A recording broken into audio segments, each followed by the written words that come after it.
Hello my fellow centuries, in today's video I will go through and rank the animes I've watched as of March 2025.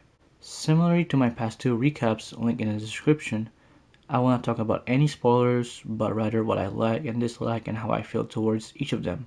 But please keep in mind all I say are just my personal thoughts and opinions, and please feel free to share your thoughts on the comments below. Without further ado, let's begin. I have Mashle as my number 6 for this month. This anime is not terrible or anything like that. I really enjoy it from the start to end for each season. I just personally feel it needs a sense of risk or unpredictability when it comes down to like magic fights, especially for the MC. The MC is amazing. I just feel like he's been the same character for many episodes and hasn't really impacted me the way I wanted him to. But at the end of the day, the anime is hilarious, fun, and just a vibe to watch. And chill too.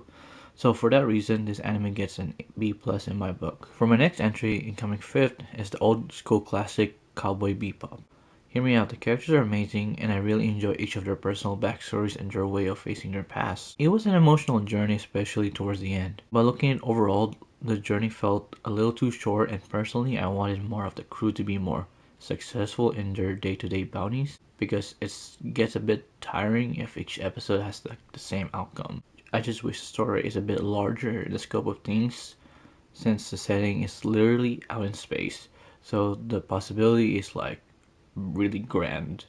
Anyways, it has well written characters and the personality of each of them is just amazing, truly great. This earns a B plus. The next one is Delico's Nursery. This anime surprisingly was interesting because of the concept of fathers taking care of their kids while investigating a murder. The anime is hilarious and pretty entertaining for just 13 episodes.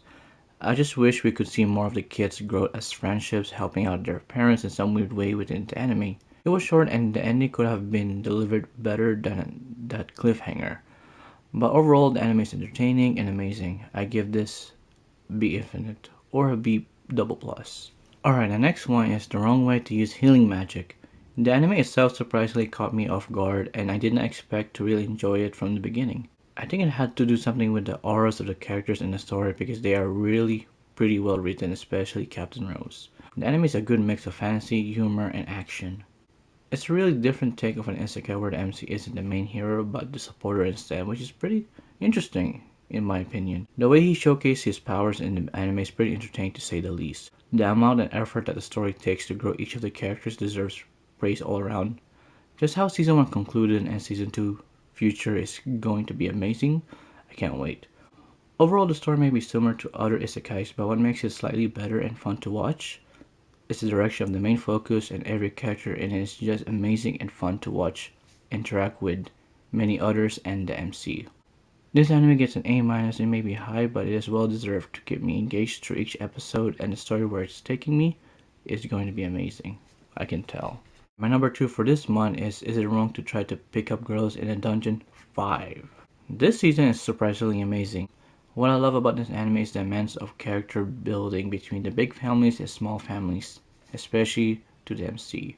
As for this season, it was a roller coaster of twists, emotions, and action from start to end. The creator did a great job balancing the focus between the MC and antagonist for this season. The antagonist was so well written that I was low-key rooting for them the whole time. Crazy, right? But going further than that, the visuals are stunning, and not gonna lie, Freya is such a hottie I cannot stop thinking about her. Besides that, it was so great to see the Freya family and their main members this time around. Each season is just a different story that still fits well into the main narrative, which is pretty amazing since the pacing for each season is different and never too slow or too fast, just well balanced. It was also a pleasant thing to see other characters who seemed to be extras in the past seasons got to shine more in this season. I am so keen to see more of this story unfold in the coming future. This season alone gets a solid A for all the emotions, humor, visuals, and just storytelling. Great stuff. Now, without further ado, my number 1 for this anime was One Piece, specifically episodes 1109 to 1122. It's great to witness a cinematic level to storytelling in this magnitude in this time period. I am also glad to see more of where this story will take us because of the few episodes that was released to be caught up with the anime. It was such a roller coaster journey. From one group to another and one island to the next, it may be overwhelming, but to me it just wasn't. It was more world building for me. Even though there was like less of the MC this time around, it makes up for the other characters to take to the spotlight and showcase each of their journey till now. From pirates, revolutionaries, marines, and even some royalty, everyone has a role and their destiny to play out, and it was so great to see. I'm gonna keep it brief and save all the extra details in another future video. The visuals and cinematic angles are just way out of this world, and I love it.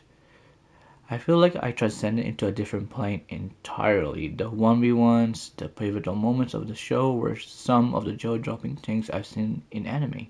And it's a crime that I can't explain in further detail, but just trust me, it's a deserving S plus for the effort of bringing this high level of storytelling to life. This really wasn't a critic review, but more so like a praise and respect to the source material, and I am glad I took part on this journey a few years ago, and I can't wait to see the story reach its epic conclusion. But till then, the story will keep us fed and full till the end.